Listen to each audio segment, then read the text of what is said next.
So what we are going to discuss today is UPSC, or for that matter, State Public Service Commission, doesn't matter.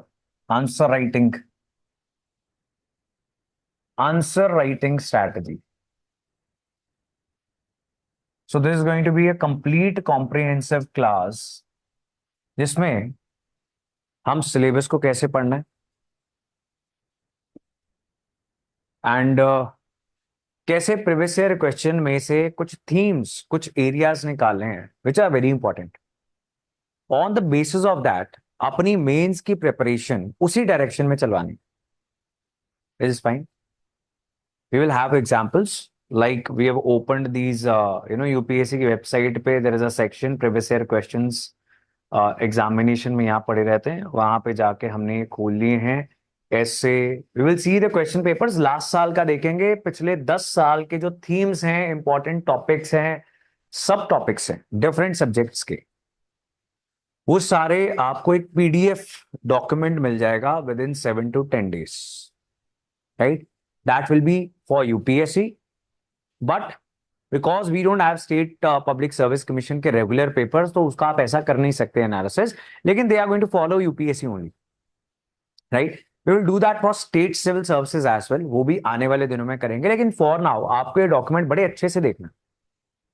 अगर आप चाहते हो कि UPSC का mains लिखते हुए आप सरप्राइज ना फील करो, right? There will be certain questions you will feel surprised कि यार ये कैसे क्वेश्चन पूछ लिया, लेकिन जिन्होंने प्रीवियस ईयर क्वेश्चन का अच्छा एनालिसिस किया होगा they will not feel surprised. Is fine. Same question is going to trouble the student जिसने ये एक्टिविटी नहीं की होगी, ये एक्सरसाइज नहीं की होगी। ठीक है जी। For example I tell you one question which seems very difficult but is not. First question क्या हुआ है? Explain the role of geographical factors towards the development of ancient India. This GS paper 1 history, geography, society.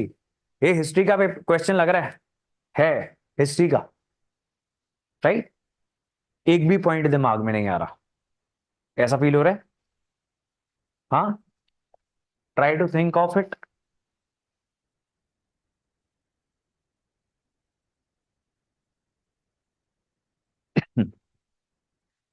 Explain the role of geographical factors towards the development of ancient India. अब जिसने ancient India पढ़ा नहीं, जिसने old NCERTs पढ़ी नहीं, उसके तो दिमाग में डेफिनेटली नहीं आएगा, नहीं आ ही नहीं सकता। लेकिन उसमें भी ready to write आंसर नहीं है। You'll have to think, you'll have to apply your brain. इसको बोलते एनालाइज करना, एनालिटिकल स्किल्स, कि जो सिर्फ लिखा है उसको क्रैम कर लेना काफी नहीं है, उसको एनालाइज करना is important. So one point you have said monsoon, है ना? हाँ, so drainage system, rivers, fertile plains, right? आपको जस्टिफाई करना पड़ेगा जो भी आप कहो,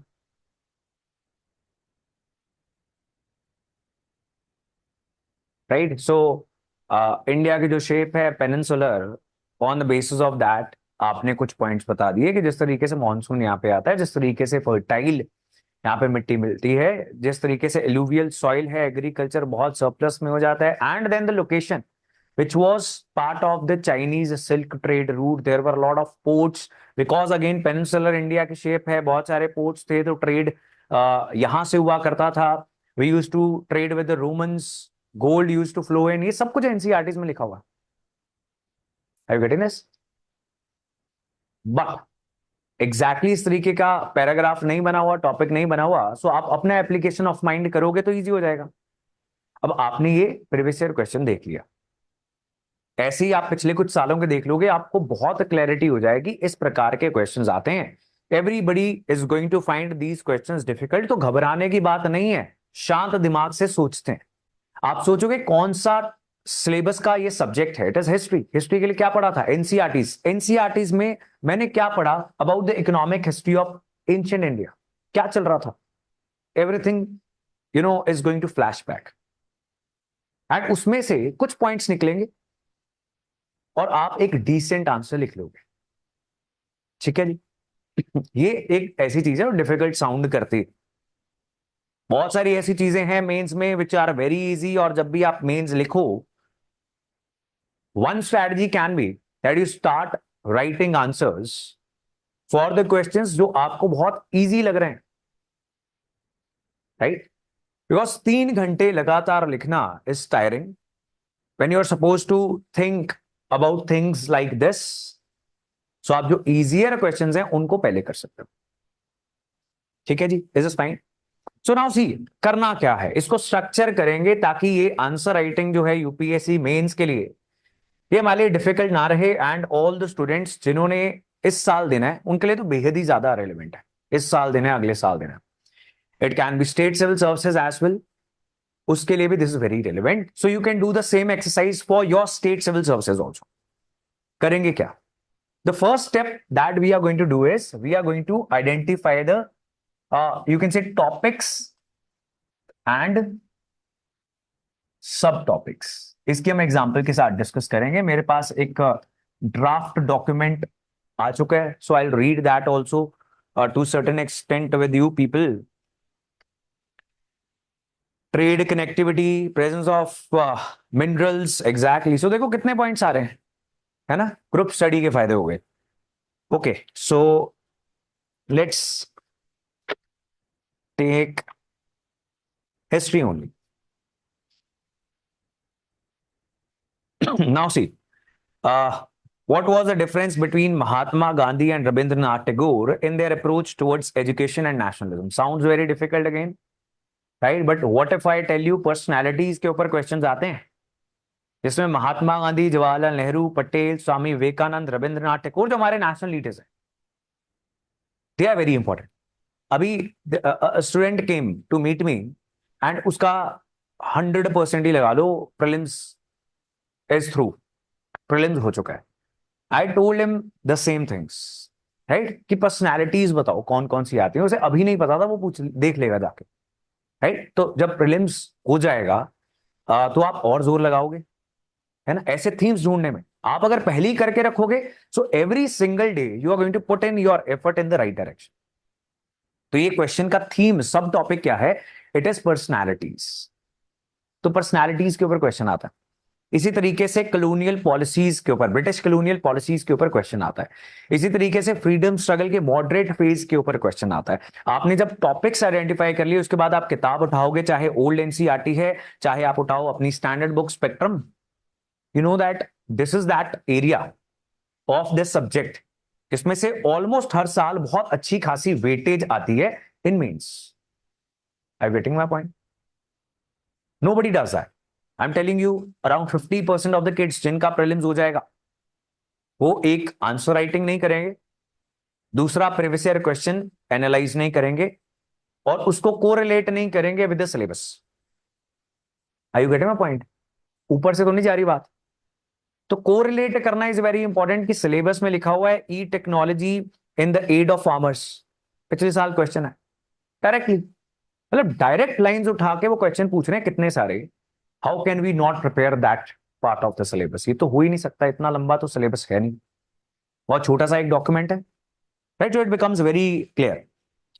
नाउ सी, ट्राइबल रिबेलियंस के बारे में पढ़ते हैं, एनसीईआरटीज में भी है एंड स्टैंडर्ड बुक स्पेक्ट्रम के अंदर भी है, पीजेंट एंड ट्राइबल रिबेलियंस। तो उससे भी आपको क्वेश्चन बार बार देखने को मिलते हैं। Like this is a very simple one, जिसने कुछ भी स्टैंडर्ड बुक वगैरह पढ़ ली हुई है। How did the colonial rule affect the tribals in India and what was the tribal response to the colonial oppression?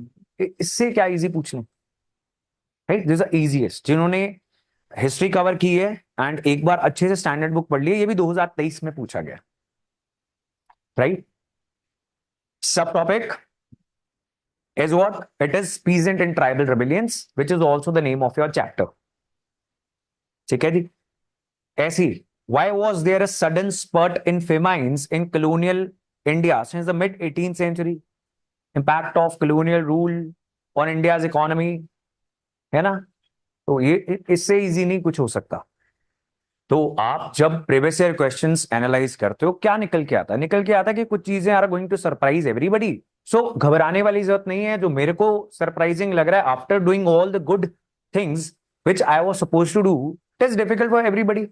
If I lose my nerves, I am not going to get those creative points जो मैं सोच सकता था, right? जैसे मैंने आपको first history का दिखाया, ठीक है जी।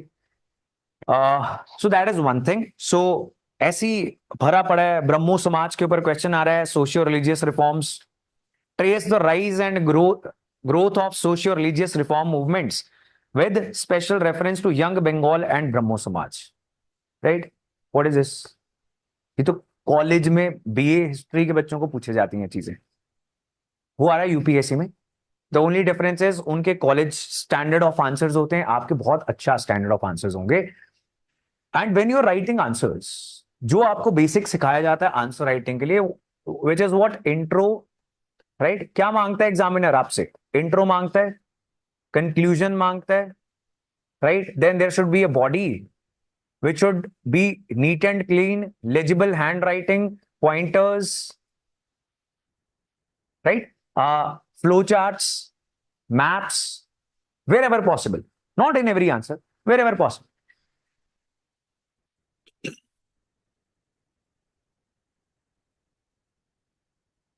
All right, now is this fine? So मेरा ये मानना है कि आप आंसर लिखोगे मैक्सिमम मार्क्स लेने के लिए नहीं, आप आंसर लिखोगे इस तरीके से that there is not even one reason for the examiner to cut your marks, right? कि कारण ही नहीं देना है। इंट्रोडक्शन चाहिए, हम लिखेंगे। कंक्लूजन चाहिए, हम लिखेंगे। बॉडी में बिल्कुल रेलेवेंट बात करनी है, इधर उधर की बात नहीं करनी है। We are suppose to write what is asked, we are not suppose to write what we know, which is the biggest disease, right? तो वो कॉलेज की आदत पड़ी हुई ना कि पेज कितने भरने हैं, तू कितने पेज भर के आया है, वो यहां पे भी चलता रहता है। वो मैटर ही नहीं कर रहा। मैटर क्या कर रहा है? पूछा क्या गया था। तो सभी बच्चे क्या करने लग जाते हैं, जैसे वही, जैसे आपकी डिस्कशंस खत्म नहीं होती हैं सबकी कि नया नया ज्ञान आया सब बांट दें, जितना एक्सपीरियंस बच्चा मिल गया उसको पकड़ लो, है ना? इससे सारा ज्ञान ले लेते हैं। यही है गौतम बुद्ध आज के युग के। सो वैसे ही आंसर जब आप लिखते हो तो क्या हो जाता है कि आप लिखने लग जाते हो कि जो आपको पता है, नहीं करना ऐसा, जो पूछा गया सिर्फ वो। Then pointers, headings which should be self explanatory. हम हर हफ्ते आंसर राइटिंग जो सेशंस करते हैं इन द बैच, उसमें हम ये almost every week we keep on discussing these things, right? कि सेल्फ एक्सप्लेनेटरी हेडिंग क्या चीज होती है, कि सिर्फ हेडिंग पढ़ी एंड कंटेंट समझ में आ गया क्या होगा इस पॉइंट के अंदर, still you are explaining that. Now this was this first question जो हमने देखा हिस्ट्री का, geographical factors towards the development of ancient India. बड़ी ऑफिस सी बात है कि आपका कंप्यूटर मैप बना के आएगा, राइट? और हो ही नहीं सकता कि कम से कम 1000, 2000, 3000 बच्चे ऐसे ना हो आउट ऑफ 10-15,000 जो मैप्स ना बना के, and they are going to obviously get more marks, because आपने कारण दिया ना मार्क्स काटने का, आपने दिया। बहुत सारे बच्चे होंगे कंक्लूजन्स नहीं लिख के आएंगे, इस टाइम कम था, पेपर तो पूरा कर लेते, तो आपके हर आंसर में से कुछ मार्क्स कटते गए, बिकॉज अगेन आपने एक्सक्यूज दिया। आपने एक्सक्यूज नहीं देना उसको। Is this fine? Alright, so first thing that we did was हमने टॉपिक्स एंड सब टॉपिक्स को आइडेंटिफाई कर लिया।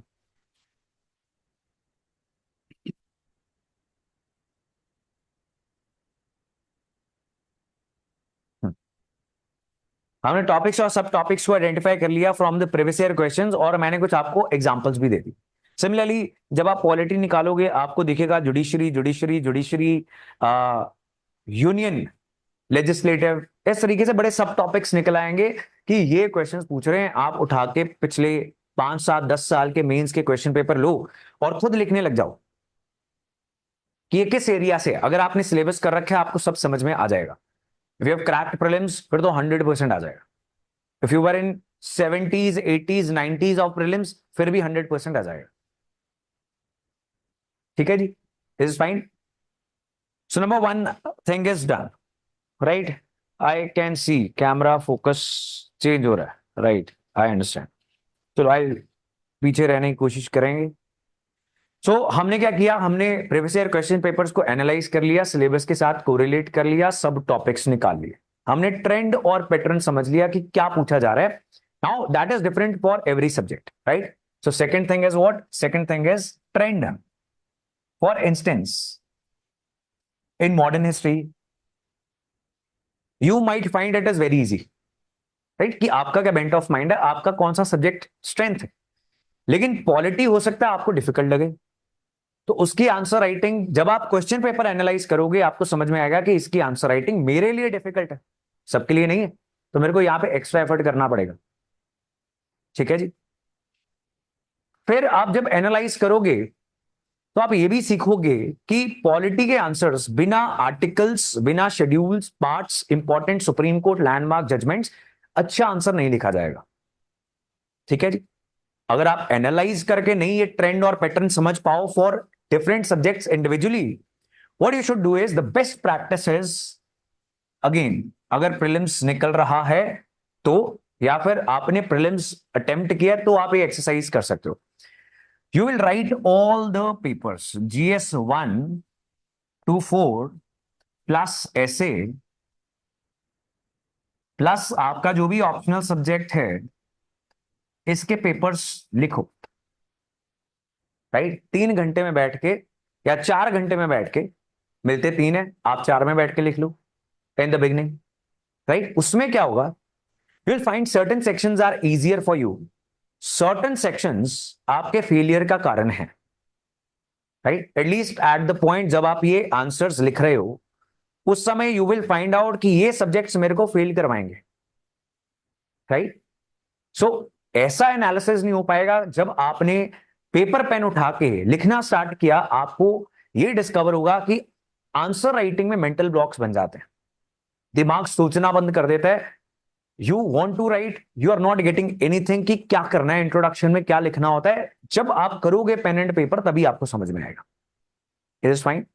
सो आप GS1 to GS4 अटेम्प्ट करो, ऐसे अटेम्प्ट करो, ऑप्शनल सब्जेक्ट अटेम्प्ट करो, and you will find out, right? You'll find out the tricky areas and be prepared for the tricky areas now. जैसे मैंने आपको बताया कि वो हिस्ट्री में ऐसे ही पूछते हैं कि पानीपत में ही क्यों लड़ाइयां होती हैं हर बार, right? First, second, third, why is everybody fighting here? Again, there is no answer in any book. You'll have to think about it then and there. तो ये ट्रिकी एरिया है, सबके लिए ट्रिकी है, तो घबराएंगे नहीं, शांत दिमाग से कुछ सोचेंगे कि कुछ कुछ कारण तो लिखूं, ज्योग्राफिकल, एनवायरमेंटल, क्या लिखूं, राइट? कम से कम ये तो लिख सकता हूं कि जब इन्वेडर आ रहा है तो इधर से ही तो आएगा, ये तो लिख ही सकता हूं कि पानीपत बीच में पड़ता है, राइट? और आंसर्स तो बड़े सारे थे। अब क्वेश्चन जो आ चुका है उसके मैं पॉइंट्स बताऊं, उसका कोई मायना नहीं है कि दिल्ली के पास है, दिल्ली से दूर भी है, दिल्ली भी बच जाएगी और पानीपत एक प्लेन एरिया, ये तो बाद में पॉइंटर्स बन जाते हैं, उस समय इट इज डिफिकल्ट, ये मानना पड़ेगा, राइट? लेकिन हमें पता है कि इस सब्जेक्ट में कुछ ऐसे ट्रिकी सवाल पूछे जाते हैं। एथिक्स के पेपर में, एथिक्स के क्वेश्चंस में वो पर्सनालिटीज के कोड्स के साथ बहुत खेलते हैं। हमें ऑलरेडी पता है, हमें अपने नेशनल लीडर्स पता है, क्यों ना हम उनके बारे में कुछ पढ़ लें कि उनका सोसाइटी के ऊपर क्या सोचना था, उनका महिलाओं के ऊपर क्या सोचना था, उनका अनटचेबिलिटी और दलित्स के बारे में क्या विचार था, और कौन से बड़े लीडर्स हैं जिनका आपस में डिसएग्रीमेंट था। ये तो हम कर सकते हैं, because this is what you are going to do. आप मॉडर्न हिस्ट्री में थोड़ा थोड़ा ऐसा पढ़ोगे, like Mahatma Gandhi and doctor BR Ambedkar, they had a lot of disagreements, right? तो इसको थोड़ा सा और एक्सप्लोर आप करेंगे, बिकॉज आपकी स्टैंडर्ड बुक जो है उससे बियॉन्ड कुछ भी आपसे ना एक्सपेक्ट किया जाए, ये होने वाला नहीं है, right? Which will become very clear when you will analyse, right? तो थोड़ा देख लेते हैं, हम देख लेते हैं थोड़े से क्वेश्चन पेपर्स को,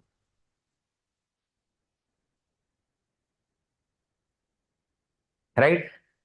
सो जस्ट रीड करना है। अब यहां पे देखो, what was the difference between Mahatma Gandhi and Rabindranath Tagore in their approach towards education and nationalism, right? Rabindranath Tagore के नेशनलिज्म के ऊपर कोट्स बहुत ज्यादा चर्चित हैं। अब देखो, आपने आज अपने आप को जज नहीं करना, चाहे आपने प्रीलिम्स दिया और निकाल लिया, डू नॉट जज yourself, you will find this difficult, but हम यही कर रहे हैं। What we are doing is, they are going to pick up things जो हम साइलोज में पढ़ते हैं। हमने महात्मा गांधी को पढ़ लिया, हमने रविंद्रनाथ टैगोर को पढ़ लिया, B.R. अम्बेडकर को पढ़ लिया, सुभाष चंद्र बोस को पढ़ लिया, भगत सिंह को पढ़ लिया। वो अब कहेंगे कि भाई कंपेयर करो, क्या सिमिलैरिटीज थी थॉट्स में, क्या डिफरेंसेस थे। हमें क्या पता चला, हमने क्या सीखा प्रीवियस ईयर क्वेश्चन को पढ़ के, कि हमें थोड़ा ओवर एंड अबव करने की जरूरत है about their thoughts on the social issues, जो मैंने पहले भी 3-4 लिस्ट डाउन किए। I getting my point? पिछले 10 साल से आप कितना सीखोगे, अभी एक एक क्वेश्चन पढ़ रहे हैं हम। Is is fine?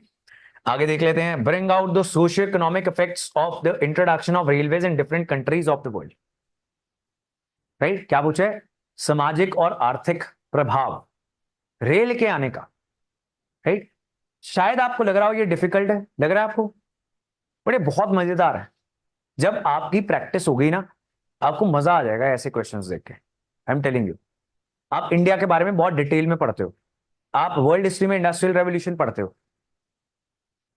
And then you start thinking, I hope after doing all these things, after doing the basic reading, आपका दिमाग चलना स्टार्ट हो जाता है, आप विचार करना शुरू कर देते हो। You start thinking, and after that finding some really good points is not at all difficult. For example, India के फ्रीडम मूवमेंट के अंदर, इंडिया की नेशनल मूवमेंट की इमर्जेंस के अंदर, इंडिया की नेशनलाइजेशन की इमर्जेंस के अंदर रेलवेज की एक बड़ी भूमिका थी।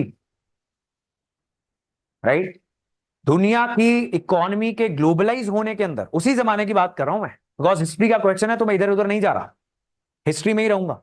उसी जमाने में ग्लोबलाइजेशन हो रही है दुनिया की, इंडिया की economy is getting link to the British economy, there people are travelling to India. Right, and India global, बहुत सारी आपको एग्जांपल्स फिर मिल जाती हैं। You can write a decent answer. And कितने शब्द लिखने? 150 शब्द लिखने, कुछ भी नहीं होते। ठीक है जी, मतलब असल में 50 शब्द तो इंट्रोडक्शन और कंक्लूजन में निकल जाते हैं। 100 शब्द लिखने होते, it is like 1 page. You create a few points, you create a flow chart, and it's done. Right? Easy and affordable trade, exactly. Right? Consumerism, middle class को बहुत कुछ मिलने लग गया। बहुत लंबी लंबी बातें अभी के लिए नहीं करेंगे, because let's analyze the trend first of all, right? And खुद भी करो तो भी सोचने नहीं बैठ जाना, ट्रेंड एनालाइज कर रहे हैं, सॉल्व नहीं कर रहे। एक दिन आएगा सॉल्व भी करेंगे। राइट, एंड खासकर अगेन प्रीलिम्स दे लिया है, मेंस देने जाना है तो सॉल्व करो, सब छोड़ के सॉल्व करो। I know you are feeling you are not prepared, you will fail terribly, still sit down and write the answer please. And जैसे प्रीलिम्स के बाद बच्चे आते हैं ना, सो आपको बताते हैं कि कारण फेल होने के, और फिर वो आपको टीचर्स बोलते हैं कि ऐसा मत करना, ऐसा मत करना, ऐसा मत करना। आप नहीं सुनते, आप बोलते बोल रहा है, मेरी अलग स्ट्रैटेजी है ना, कि टीचर विल से 75 to 85 में अटेम्प्ट करो, फिर फील नहीं नहीं, क्या होता है कि मेरे गलत ज्यादा हो जाते हैं, मैं कम ही करता हूं, है ना। अब मेरे गलत ज्यादा हो जाते हैं, मैं बहुत ज्यादा कर देता हूं। 2 बच्चे अपनी अपनी स्ट्रैटेजी बना के निकल जाते हैं, फिर आगे कहते हैं सर गलती होगी एक, क्या सर 95 अटेम्प्ट कर दी। राइट, तो किसने कहा था? वैसे ही आपको बता रहा हूं, मेंस में फेलियर का सबसे बड़ा कारण, सर बहुत ज्यादा पढ़ाई कर ली लेकिन आंसर राइटिंग प्रैक्टिस नहीं की। पास होने का कारण, सर पढ़ाई नहीं कर पाया लेकिन जितना पढ़ा उसको बहुत क्लेवरली कैसे यूज करना है इन आंसर राइटिंग, ये सीख लिया था। Are you getting this? So one person is a भूला पंछी, जो बेचारा पढ़ता ही रहा, उसको लगा कि गधों की तरह अगर भार ढूंढूंगा, मेहनत करता रहूंगा तो पास हो जाऊंगा। दूसरा बंदा क्या है, उसने रियलाइज किया कि प्रैक्टिकल ट्रूथ इज कि मैं सारा कुछ नहीं पढ़ सकता, क्योंकि मुझे बहुत वास्ट टॉपिक्स के बारे में थोड़ा थोड़ा पढ़ना है।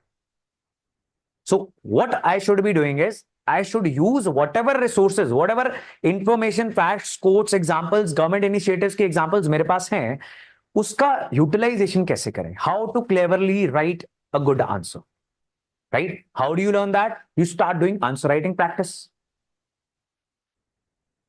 When you start your preparation for UPSC, you do it like once in a week.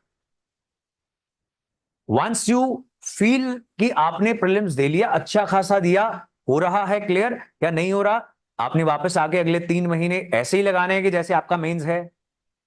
Right, चाहे आप फेल हो रहे हो, आपके 50 नंबर है, स्टिल अगर आप मेंस की तैयारी नहीं करोगे तो आप तैयारी स्टार्ट करोगे जनवरी में। ये भी मेरे से लिख के ले लो। ठीक है, अब मान लो जो बच्चा प्रीलिम्स दे के आया उसके 50 नंबर्स हैं, उसको पता है कि मेरा हो नहीं रहा, अब वो रिलैक्स्ड है, वो फन कर रहा है, उसने 2 दिन दुख मना लिया, है ना, शोक मनाया, भूख पड़ गया, उसके दुख का बस खत्म, दैट्स इट। हो गएगा, पढ़ेंगे पढ़ेंगे पढ़ेंगे, और जनवरी आ जाएगी। तो भाई प्रीवियस ईयर क्वेश्चंस एनालाइज कर लेता, जब अगले साल प्रीलिम्स आपका क्रैक होगा तो अब मेंस नहीं निकलने वाला। क्यों? आपने वो इतने महीने खराब किए, तो फिर दोबारा आओ, राइट, फिर इंटरव्यू में जाओ, राइट, फिर इंटरव्यू की तैयारी नहीं की थी, बोलना ही नहीं आता, है ना, बहुत बदतमीज हैं या फिर बहुत आर्ग्यूमेंटेटिव हैं, जिसे कुछ मानते ही नहीं, राइट, कि cutting down the panel, telling नहीं नहीं I have read, how can you say that फिर दोबारा से आओ, ये सब होता रहता है। सो टाइम नहीं वेस्ट करना है after prelims, right. So then अगर अच्छा स्कोर है, 80s या 70s स्कोर जो है आसानी से नहीं आता, राइट, जान लग जाती है, खून पसीना निकल जाता है 70s में आने के लिए। Huge respect for everybody who is in 70s 80s 90s। आपका तो बहुत ही ज्यादा हाईली लाइकली चांस है कि अगला प्रीलिम्स निकल जाएगा, नहीं तो स्टेट सिविल सर्विसेज का निकल जाएगा, नहीं तो कोई गवर्नमेंट जॉब तो आप क्रैक करने वाले हो बहुत जल्द, if you remove the flaws, right. So if you are going to write mains, you attempt all the questions, you start answer writing at the rate of 2 to 3 answers per day, right। तो एक answer को 10 minute लगेंगे, आधा घंटा answer writing करने को बोल रहा हूं मैं, आप पौना घंटा लगा लेना 3 आंसर्स लिखने के लिए। ज्यादा बड़ा टास्क तो नहीं दे दिया, लेकिन करके देखना, करके देखना, राइट। मतलब बाकी सारी पढ़ाई एक तरफ, and these 45 minutes will be the most mentally exhausting and tiring minutes when you start writing answers, when you start।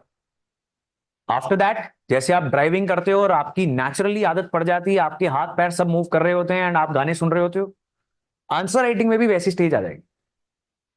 This is fine, I getting it. But if you are consistently practicing answer writing, specially prelims हो गया and आपने wait नहीं की कि पहले syllabus कर लूं and all these excuses, आपने स्टार्ट कर दिया, स्टार्टिंग विद पिछले साल का क्वेश्चन पेपर उठाओ, ऐसे लिख लो। ऐसे के लिए तो कोई सब्जेक्ट प्रिपरेशन की जरूरत नहीं है, राइट अ वेरी जनरल ऐसे, आपको पता लग जाएगा आंसर राइटिंग का। सो वैसे ही if you reach that stage, I am telling you, आपको लगेगा कि वाह क्या क्वेश्चन मिल गया लिखने के लिए, मजा आ जाएगा। देन हाँ, discuss the consequences of climate change on food security in tropical countries. We are a tropical country, है ना, एंड इतना डिस्कशन कर रहे हैं हम क्लाइमेट चेंज, न्यूज़पेपर्स पे इतने आर्टिकल्स हम पढ़ रहे हैं, तो ये तो तुरंत निकल निकल के आगे जाना चाहिए। Then why is world today confronted with the crisis of availability of and access to fresh water resources?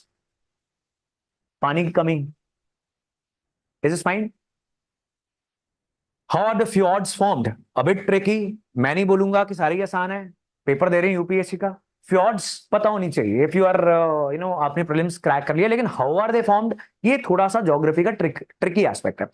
अब होगा क्या, आपकी जब आप एनालिसिस करोगे आपका निकल जाएगा कि भाई मेरी ज्योग्राफी बड़ी तंग है, एक साल तो डिफिकल्ट आई थी, वो तो चलो समझते हैं, लेकिन हर साल मेरे दिमाग में पॉइंट्स नहीं आते। मैंने पिछले 5 साल के पेपर्स उठा के देख लिए, तो मेरे को ज्योग्राफी के लिए कोई सोल्यूशन चाहिए, then you reach out to your teacher, right, और you find some solution after analysis, otherwise problems identify नहीं हो पाएंगी, राइट। बहुत फेयर होता है आंसर राइटिंग का, right, that is what I am saying, वो फेयर कभी खत्म ही नहीं होता। देयर इज अ स्टूडेंट 2 साल हो गए आई थिंक उसको प्रिपरेशन करते हुए, ग्रेजुएशन चल रही है उनकी, एंड वो अभी मेरे को लेटेस्ट मिला and he was like I am doing everything, सब कुछ याद हो गया, ऑलरेडी 2 बार पढ़ ली मैंने, दिस दैट, आंसर नहीं लिखे जाते, तो पढ़ ही क्यों रहे हो, फिर क्या करोगे इसका, आंसर ही तो लिखने। एंड आई आस्क्ड, मैंने कहा आंसर राइटिंग क्लासेस में आते हो नहीं आते, है ना, तो फिर पता नहीं क्या कहां से हल निकलेगा, भगवान उतर आएगा। सो you'll write, do you think marriage as a sacrament is losing its value in modern India? ये वर्ड्स की टेंशन मत लेना, हिंदी में भी लिखा हुआ, उसको पढ़ लो। क्या आप सोचते हैं कि आधुनिक भारत में विवाह एक संस्कार के रूप में अपना मूल्य खोता जा रहा है? मिडिल पाथ लेना प्लीज, जो भी आपके दिमाग में ख्याल आ रहे हैं आपको आपको नहीं पता उस बंदे का। you'll write both aspects, different aspects, 2 से ज्यादा हैं तो वो भी आप लिखोगे। certain people consider that whatever you want to write, right? But on the other hand, right? Then there is also this dimension that whatever you want to write, are you getting it? So आप अपने विचार नहीं रखने जा रहे, society का question है ना, आप सोसाइटी का इतना सा तिनका हो, तो आपने डिफरेंट जो विचारधाराएं समाज में चल रही हैं उनको लिखना है, राइट? तो अब शादी एक संस्कार के रूप में अपना मूल्य खोता जा रहा है मेरे माइंड में, हाँ और ना, राइट? जितने लोग एक्साइटेड हैं शादी करने के लिए तो खो नहीं रहा हाँ, राइट? जिस हिसाब से शादियां कर रहे हैं, सो मेरे को तो नहीं लगता कि शादी की इंपॉर्टेंस कम हो रही है, राइट? आज भी maximum section of the society के लिए ये एक डिसाइडेड फैक्ट है कि उनकी शादी होगी। सही बात है, ये बड़ा होकर पता लगेगी, ऐसा तो नहीं। And for a lot of people like women, उनका ये डिसाइडेड है कि शादी होगी, ये डिसाइडेड नहीं है काम करेंगे या नहीं। So that important still in the society, true और false? So then, on the other hand, in urban areas, we are also finding certain trends like live-in relations, right? और उसमें आप as an agreement treat करते हो शादी को, तो ये भी बात सही है कि इन सर्टेन केसेस, एंड खासकर अर्बन इंडिया, फिर आपको कुछ बहुत ऐसी कम्युनिटीज भी मिल जाती हैं जहां पे शादी बहुत डिलेड होती जा रही है and people are not getting married, right? Like Parsis, ये भी एक फैक्ट है। सो अर्बन इंडिया का फैक्ट दोगे, पारसीज का फैक्ट दोगे, with the increase in education decision making power is getting into the hands of the educated couples, particularly women. So ऐसी ऐसी आप बड़ी जनरलाइज बातें करोगे, अगेन बड़ा छोटा सा आंसर है, बड़े सारे एस्पेक्ट्स आप लिख सकते हो। ऐसी तो कोई चीज नहीं है कि रॉकेट साइंस हो गया, सोसाइटी की कोई तैयारी नहीं होती है। कुछ लोग किताब उठा लेते हैं, राइट? उसमें पढ़ते रहते हैं, वहां पे जो आएगा वो किताब में नहीं होगा, ये आप मेरे से लिख के ले जाना। जो भी आप किताब रैंडम उठा लो, वहां नहीं मिलेगा आपको, आपको वहीं बैठ के सोचना पड़ेगा। तो अगर सोचना है तो हम सोसाइटी के कितने सारे आर्टिकल्स पढ़ते हैं न्यूज़पेपर्स में, इसके लिए तो पढ़ते हैं। क्यों पढ़ते हैं? मजा थोड़ी आ रहा होता है।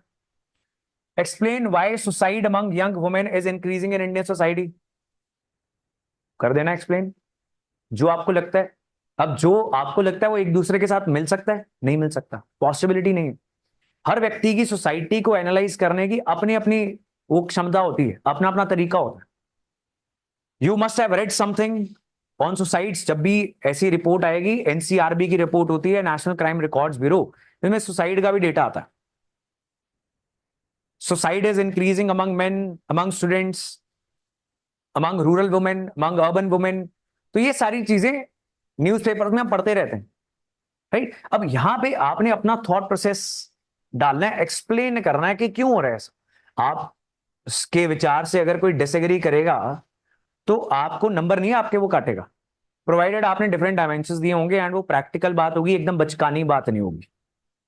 ठीक है जी? अब देखो इसकी कौन सी बुक के अंदर प्रेपरेशन हो सकती है। Child cuddling is now being replaced by mobile phones, discuss its impact on the socialization of children, right? बच्चे बहुत फोन चलाते हैं, कोको मेलन देखते हैं सही बात है, कोको मेलन देखते रहते हैं और रट लेते हैं एंड आंखें भी बंद नहीं करते, ब्लिंक भी नहीं करते। एंड पेरेंट्स के लिए एक इजी ऑल्टरनेटिव भी हो गया।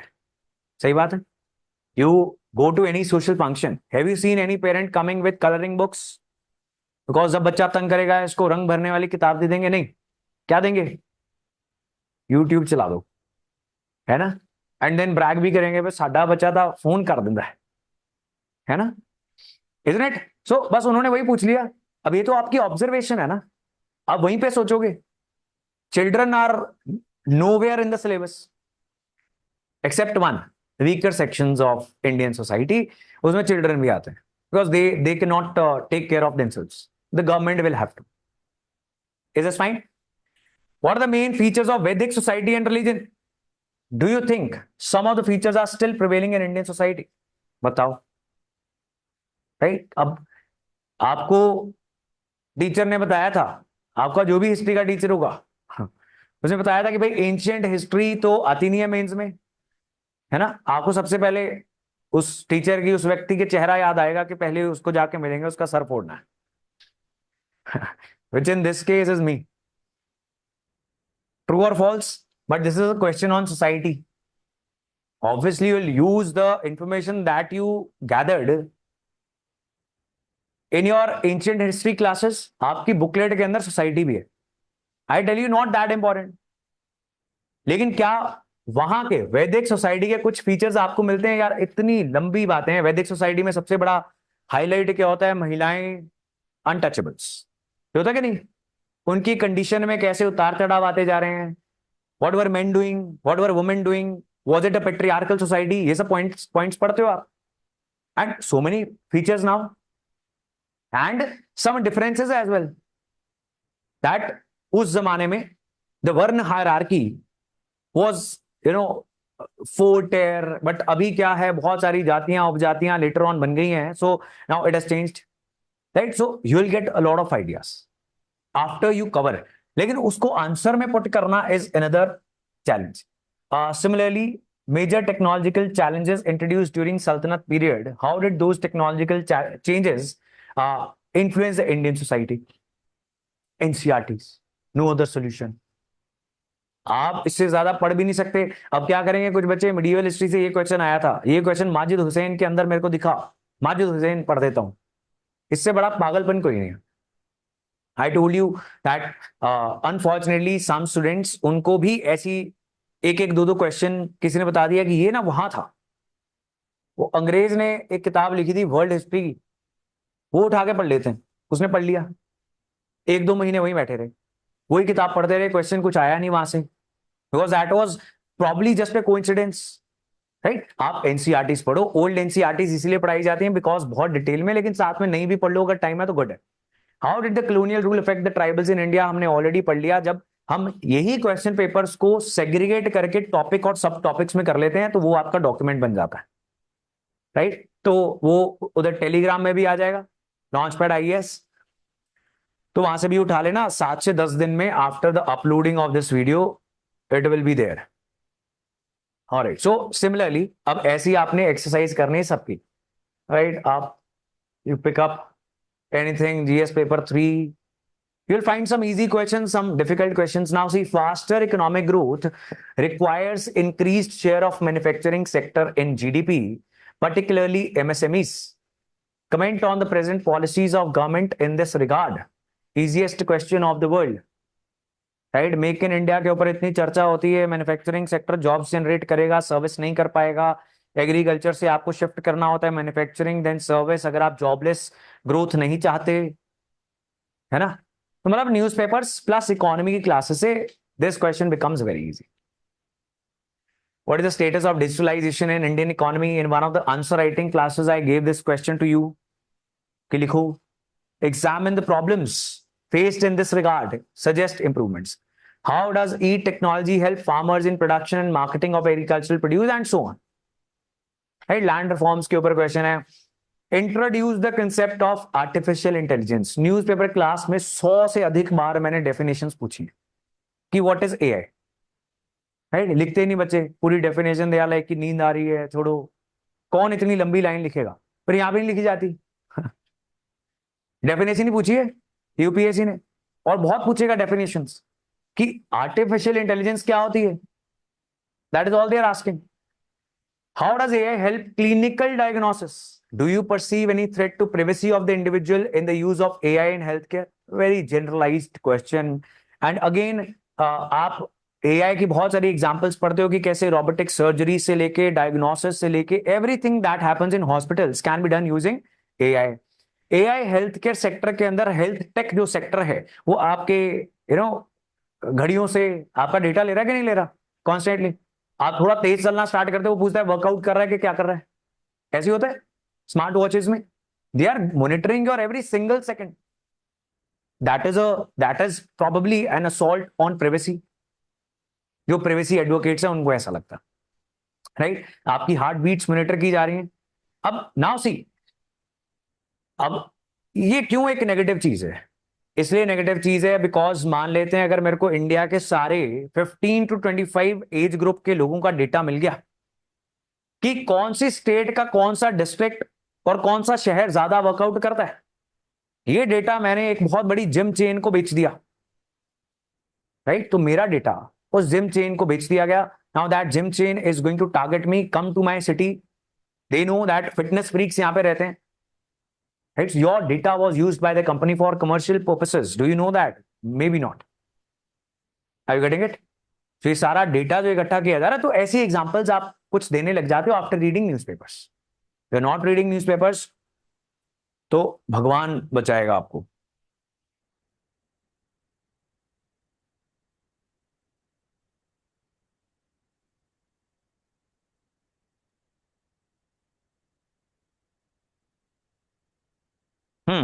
हाँ, सो ये भी एक बात सही है कि बाकी आपके डाउट्स मैं रीड करता हूं यहाँ पे. जैसे एआई इन हेल्थ केयर है, it can be in education, isn't it? It can be in agriculture. So आप थोड़ा सा खुद भी ब्रेनस्टॉर्म करना स्टार्ट कर देते हो after analysing the previous year question papers. यही करना था हमें. Discuss several ways in which microorganisms can help in meeting the current fuel shortage. Very easy, biofuels topic है ये, right? Biofuels, उसमें you can use microorganisms for the processing of many, crop wastage, algae. उनसे आप biofuels produce कर सकते हो. And और भी एक बड़ा लंबा सा टॉपिक है, और भी आप एग्जांपल्स इधर उधर से भी उठा सकते हो. Dam failures are always catastrophic. Tamil Nadu और केरला लड़ते रहते हैं पुराने डैम्स के ऊपर, है ना. और आर्टिकल्स पिछले सारा साल आ रहे थे. उन्हीं में से एक यहाँ पे क्वेश्चन पूछा गया. डैम सेफ्टी के ऊपर एक कानून पास किया गया. डैम फेलियर्स के ऊपर बहुत सारे आर्टिकल्स लिखे गए. So after reading newspapers, nothing surprising. This is fine.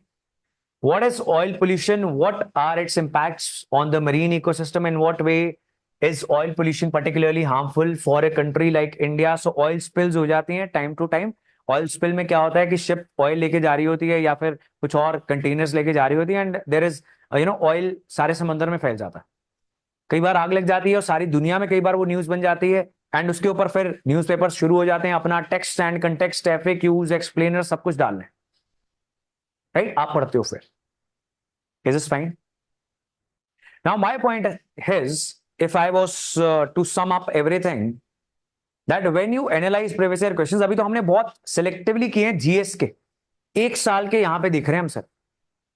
And I told you पिछले 10 साल के टॉपिक एंड सब टॉपिक वाइज आपको पीडीएफ मिल जाएगी. राइट? तो बहुत क्लैरिटी हो जाएगी क्या प्रिपेयर करना है, कितना प्रिपेयर करना है, और ऐसी क्या चीजें हो सकती हैं जो मुझे सरप्राइज करेंगे. Right? Then if you are going to write means, kindly sit with certain good students who are very close to cracking prelims और जिनका prelims हो रहा है, और उनके साथ बैठ के कुछ probable topics डिस्कस करो.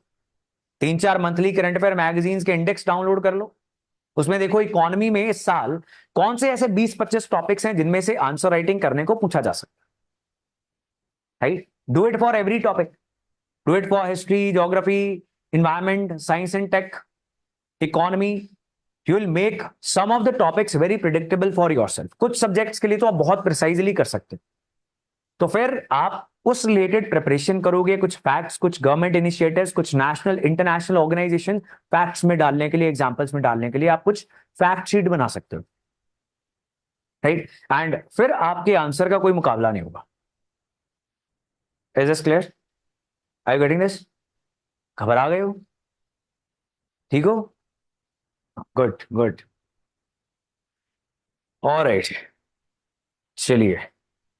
सो ये if you were attending last week only, घबराना क्यों नहीं है. Winning of hearts and minds in terrorism affected areas is an essential step in restoring the trust of the population. Somebody asked, हम ऐसे ही security की बात कर रहे थे, किसी ने कुछ सवाल पूछा था कि क्या वायलेंटली ऐसे इंसर्जेंसीज को सप्रेस करना एक अच्छा आइडिया. एंड हमने क्या डिस्कस किया था? We discuss that local population जब तक साथ नहीं है बड़ी मुश्किल है. समटाइम्स आइडियोलॉजिकल बैटल्स को आइडियोलॉजिकल वॉरफेयर के साथ जीतना पड़ता है. Something similar is here. Right? This hearts and minds, this was a phrase used by one of the American leaders. Right? तो ये उसके बाद बहुत यूज होता है. So resolution in Jammu and Kashmir अभी भी न्यूज में, स्टेटहुड न्यूज में, डिलिमिटेशन, रीडिस्ट्रीब्यूशन ऑफ रिसोर्सेज, जो भी इलेक्शंस में कितनी सारी बातें हुई आपके सिलेबस से जुड़ी. They all can appear as topics, as questions in your answers. Right? नहीं. There is no such thing as negative marking. UAVs, उनका कैसे कैसे ड्रोन्स का इस्तेमाल हो सकता है. So just keep doing very good reading. Again, if you are scared after observing this question paper, तो मैं तो यही कहूंगा कि भाई अपना जितना टाइम है उसको यूटिलाइज करो to read good stuff. Once again, वो कहां से करेंगे? हम डिलीट करेंगे सबसे पहले तो सोशल मीडिया अकाउंट्स, खासकर जहां पे आप हम बहुत ज्यादा टाइम स्पेंड कर रहे हैं. एक न्यूज़पेपर बहुत रिलीजियसली फॉलो करेंगे. Over and above, if we are spending any time, जब हमारा वो डोपामाइन बोलते हैं, हमारा मन बोलता है कि कुछ खुशी चाहिए, फोन उठा ले. फोन में ऐप ही इंडियन एक्सप्रेस की है, राइट? ऐप ही पीआईबी की है, विकास पीडिया की है, कहीं जाने को है ही नहीं. So what will you do? उस टाइम पे यू ओपन इंडियन एक्सप्रेस, वहां पे जाके ढूंढो. आपने प्रीवियस ईयर क्वेश्चंस देख रखे हैं, आपको दूर से नजर आ जाएगा कि ये मेरे लिए इंपॉर्टेंट चीज है. आप उसको रीड करो. Is it fine? इस बार ऐसे थोड़ा सा इजी आया था, राइट? अब I don't know, essay is a very fun thing, at least for some people. उनको बड़ा मजा आता है ऐसे लिख के, इसलिए बहुत स्कोर कर जाते हैं. But that starts happening after writing very bad essays, finding it very troublesome to write. And after that, you reach that stage when you find essays like this, and you're like, now I'm going to hit sixers, right? Now, what is the essay? Thinking is like a game. It does not begin unless there is an opposite team. कुछ सोच पा रहे हो? नहीं सोच पा रहे? ऐसे का जो टॉपिक है, it is like a song और अ शायरी. उसकी आपकी अपनी इंटरप्रिटेशन होगी, है ना? जैसे one interpretation that comes to my mind is maybe they are talking about dissent. That good thinking can only happen जब मेरी आइडियोलॉजी को काउंटर करने वाला कोई व्यक्ति होगा, अपना विचार देगा.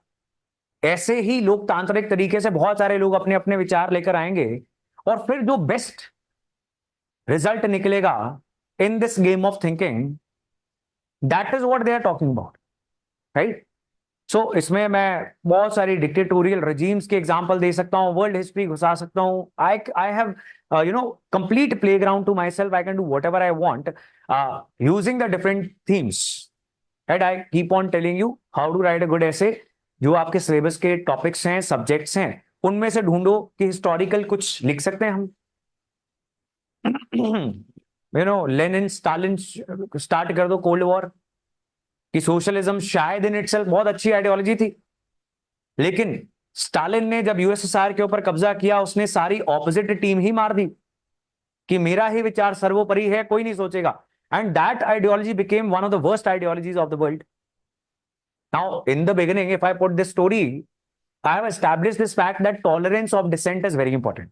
और मैं ऐसे को इस अप्रोच से लिखने वाला हूं, राइट?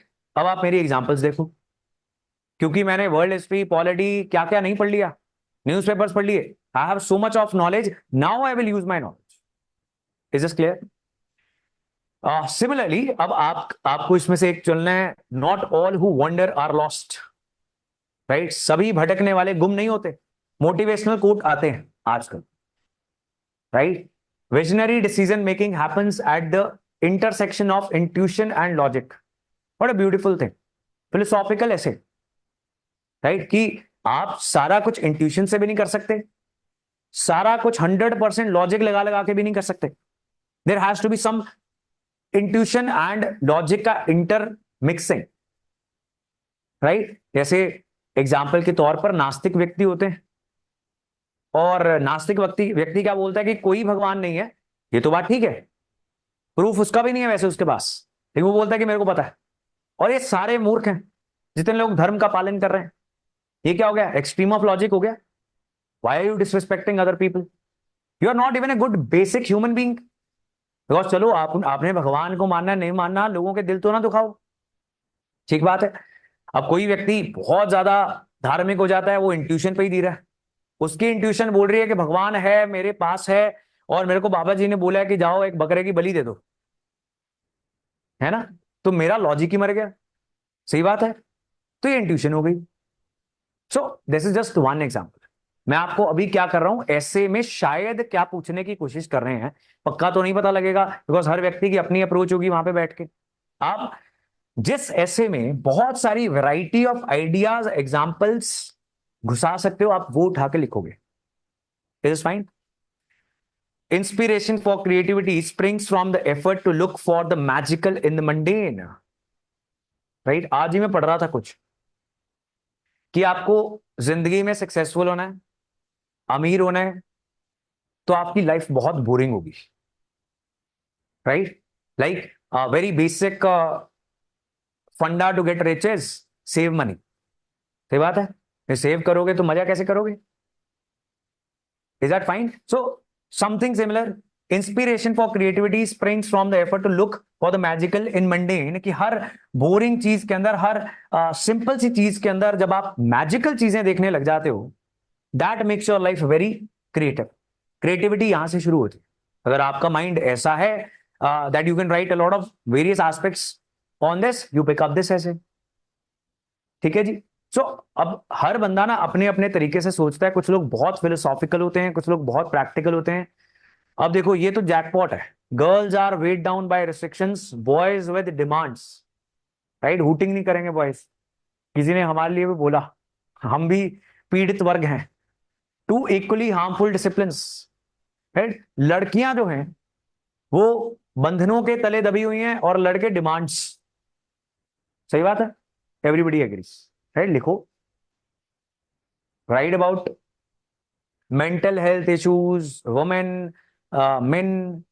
राइट, कि दोनों की अपनी अपनी पीड़ाएं हैं, और कई बार ये अनहर्ड रह जाती है। Probably that is one of the reason, you know, for suicides, high rate of suicides in the country. बचपन से स्टार्ट हो जाती हैं एक्सपेक्टेशंस एज अ स्टूडेंट, है ना। तो आप इसके ऊपर बड़ा कुछ लिख सकते हो। Mathematics is the music of reason, गणित ज्ञान का संगीत है। एकदम फिलोसॉफिकल ऐसे। अब इसको आप जिस मर्जी और ले जाओ, प्रोवाइडेड अगर आप इतने वर्ड्स लिख पाओ तो। अगर नहीं लिख पा रहे तो मत मत टच करो। राइट, अगेन जैसे पॉलिटिकल थिंकर्स होते हैं ना, पता है आपको, पॉलिटिकल थिंकर्स PSIR में पढ़े जाते हैं, वो बड़ी फिलोसॉफिकल सी बातें हैं। कई लोगों के नहीं समझ में आती, कई लोगों को मजा बड़ा आता है कि वाह, क्या आदमी था प्लेटो, है ना। अरिस्टोटल जैसे व्यक्ति अब क्यों नहीं होते?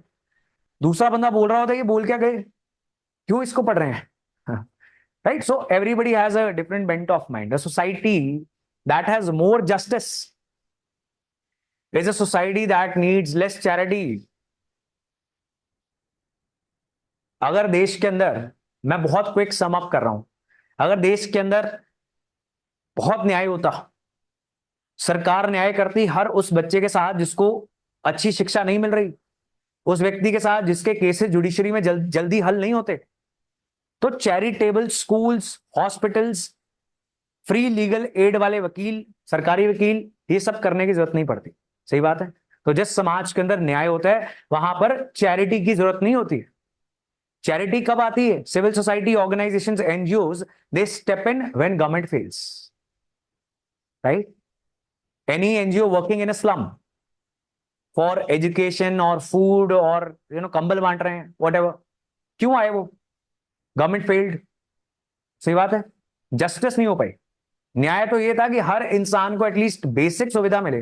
वो सर्दी में सड़क पे नहीं पड़ा हुआ, राइट, इसलिए आना पड़ा लोगों को चैरिटी करने के लिए। तो that is the basic meaning of this. Education is what remains after one has forgotten what one has learned in the school. Right, ये तो सबसे बढ़िया बात है। Right, exactly. एजुकेशन वो होती है जो बच जाता है आफ्टर आप भूल जाते हो सब कुछ जो आपने स्कूल में सीखा था। राइट, कि सोचना नहीं, बोलना नहीं। अब देखो कितने आपके दिमाग के मेंटल ब्लॉक्स का एक बड़ा कारण है आपकी स्कूल टीचर्स। राइट, तो उनकी घर पे लड़ाई हुई थी, सासू माँ ने तंग किया हुआ था, and they were like you shut up, जितना पढ़ा रही हूँ, मेरे पास 45 मिनट का पीरियड है, जल्दी से बोल के निकलूंगी। ऐसे ही होता था कि ज्यादा मत पूछो, बाद में आना, बाहर मिलो। ऐसे ही होता था, come to the staff room. हाँ, सो अब half of the problem is you are not able to think. ये बात है ना, आप सोच ही नहीं पा रहे। इसके लिए सोचने की जरूरत नहीं है। अब ये भी एक चीज है कि आपकी रीडिंग अच्छी नहीं है। अगर किसी को बचपन से 7th 8th क्लास से रीडिंग का शौक है, उनकी राइटिंग नेचुरली अच्छी है। अब आप 1 1.5 साल रीडिंग करोगे तो आपकी राइटिंग भी अच्छी हो जाएगी। ठीक है जी, लेकिन करके देखनी पड़ेगी, प्रैक्टिस करनी पड़ेगी। And that is my final point. लिख ही दूं, बिकॉज सुनोगे तो आप फिर भी नहीं, तो लिख देता हूं। बात तो बड़ी सिंपल है। क्या क्या लिखने लगा हूं? प्रैक्टिस। और यही नहीं करेंगे, फिर जिस दिन होगा जीएस पेपर 1 मेंस में अगर पहुंच गए, एंड उस दिन शाम को आगे अपने मित्रों के साथ बैठेंगे होटल के कमरे में, जहां पे भी मेंस का सेंटर होगा, हाँ, वहां पे आके बात करेंगे। Out of 10, 7 8 people are like यार आंसर राइटिंग नहीं की, पढ़ तो सारा कुछ लिया था, मेरे को आर्टिकल्स ही नहीं याद आ रहे थे पॉलिटी के उस क्वेश्चन में। वो लैंडमार्क जजमेंट कौन सी थी, याद तो मेरे को रहता है, लिखते हो याद नहीं आता, है ना। फ्लो चार्ट्स मेरे से तो बनते नहीं, तुम कैसे बना लेते हो? तो ये कन्वर्सेशंस आपको मैं बता दूं after GS paper 1, and once you screw up GS paper 1 and 2, उसके बाद you just paying the hotel जहां पे रह रहे हो, आप खर्चा ही दे रहे हो फिर अब पता लग गया अगले साल आना ही पड़ेगा, है ना। तो 1 या 2 पेपर जब चले गए, खराब हो गए, in the beginning you are gone. Sometimes people come out of mains examination hall, वो शॉकिंग बातें बताते हैं आपको, एंड यू आर लाइक ये हो कैसे गया। वो व्यक्ति आपको बताते हैं कि पहले 2 घंटे में तो मेरा 10% दिस 50% भी पेपर नहीं हुआ था। राइट, देन यू वंडर कि भाई तूने एक भी टेस्ट दिया, है ना, what were you doing. Prelims crack हो गया, आपने कभी घर में मॉक ही नहीं लिया, आप पहुंच गए वहां पे, और आप फर्स्ट पेपर में क्या रियलाइज करते हो कि मैं बहुत लेट लिख रहा हूं सारा कुछ। आई एम नॉट इवन अवेयर कि मेरे पास टाइम कितना है एक आंसर के लिए। You are not having basic preparation, and then वही फर्स्ट पेपर इतना बुरा कि अब जो मर्जी कर लो अब नहीं उठोगे। ठीक है जी, प्रैक्टिस करनी है। एंड ऐसे राइटिंग, एथिक्स एंड ऑप्शनल, ये आपकी रैंक बनाएंगे। जनरल स्टडीज, ये आपको लिस्ट में फंसाएंगे। मतलब आप चाहे 1000वें नंबर पे हो, अगर आपका ये बुरा हो गया चारों के चारों, क्या होगा, आपके सारे क्वेश्चंस अच्छे शायद ना हो, लेकिन आप एवरेज आउट कर जाओगे in general studies. Right, one subject getting you you know 500 marks की वेटेज।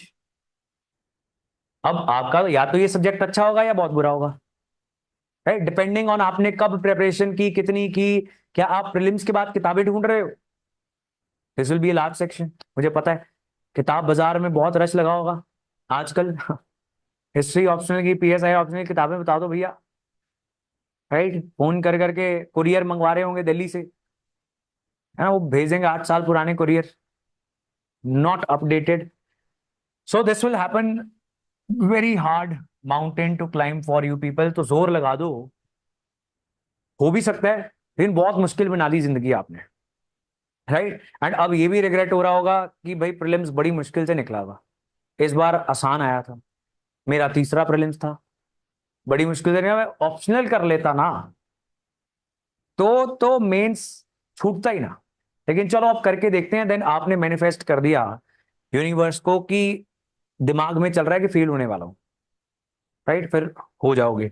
एथिक्स बहुत टेक्निकल सब्जेक्ट नहीं है, अगर आप इसके ट्रेंड को पकड़ लो, आप समझ जाओ कि क्या चल रहा है पेपर में, you will get very good marks. Then essay, again as I told you, free playground है, सही टॉपिक की चॉइस, एंड आफ्टर दैट जितनी डायमेंशंस लिख सकते हो उतनी dimensions, you will get so many scores, शायद आप नेशनली हाईएस्ट स्कोर कर लो, राइट। मतलब I have seen that happening, 150+ हो जाता है बहुत इजीली।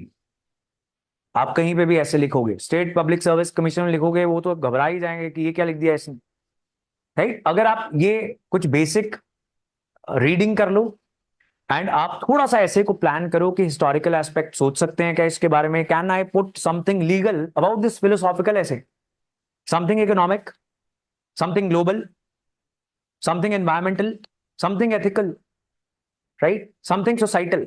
तो मैंने सिर्फ सिलेबस के अपने सब्जेक्ट्स याद किए हैं, पर मेरे को कुछ ना कुछ मेरा दिमाग थॉट देता जा रहा है, एंड मेरा ऐसे जो है एक के बाद एक पैराग्राफ चेंज हो रहा है, पढ़ने वाले को और मजा आता जा रहा है। एंड कंक्लूजन के लिए मैं बेस्ट मटेरियल संभाल के रखता हूं कि कंक्लूजन में जब पर्दा गिरे शो का, तो वो बंदा जज्बाती होकर मेरे को 2 नंबर ज्यादा दे दे, राइट। सो ऐसे similarly ethics also be very ethical, मतलब तुम दुनिया के सबसे अच्छे इंसान हो, ऐसे विचार यहां पे लिख के आ जाओ, चाहे आप बहुत ही घटिया हो।